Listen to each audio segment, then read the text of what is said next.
Alrighty, so let's talk about your experience on American college campuses, because it does speak to something that is sort of broader that's been happening in the West, and it is not specifically governmental policy driven, because governmental policy is usually downstream of culture.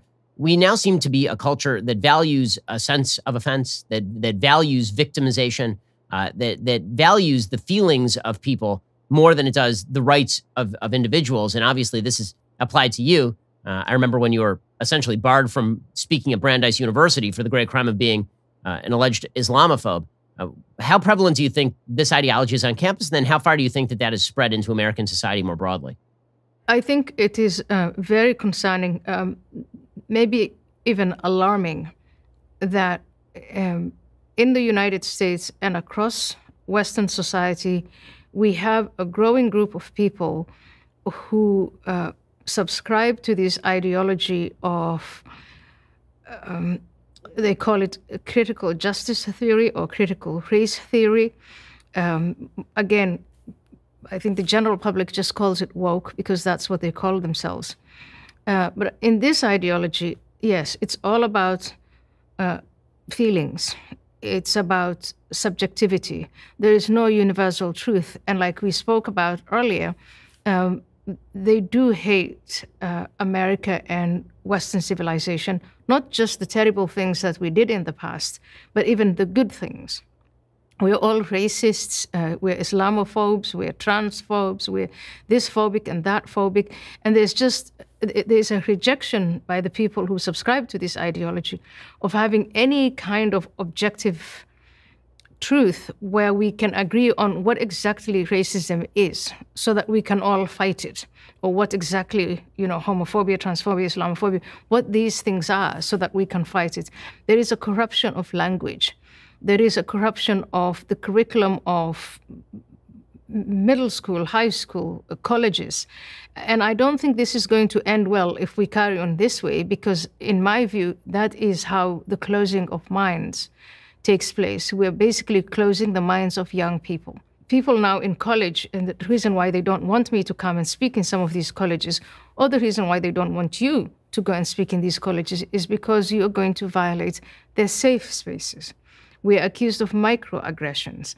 I've been doing this book promotion that is really about women's rights, and women's magazines will not respond, won't have me, because some of their employees might not feel safe. So it's getting pretty ridiculous. And I think 4 or 5 years ago, I used to laugh it off. And now watching people being canceled, people losing their livelihoods, people in academic life saying, I wanted to do research on this topic, but I don't think I'm going to do it anymore because I don't want to deal with the trouble that's going to cause me. So this is now getting not just into free speech, it's getting into academic freedom. It is a hostility to science. It's a hostility to the Constitution, which we all think is, in my view, the best document ever devised, best political document ever devised. So I'm more than concerned. I think it's alarming. And I hope that people now wake up and understand that it's not just something that you can let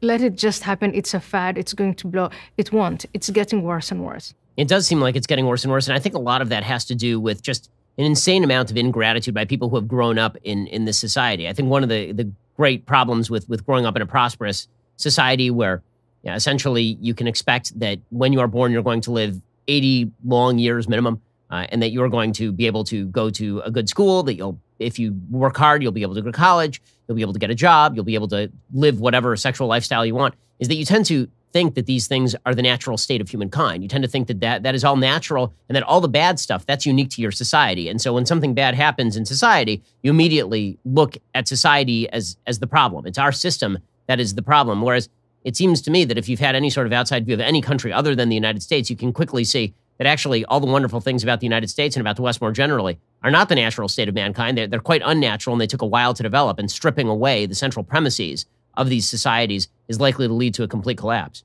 Absolutely. And I think if young people growing up in America or in any other Western society, if they feel that their societies are unjust and terrible places to live in, I think the best program would be for them to spend some time in other countries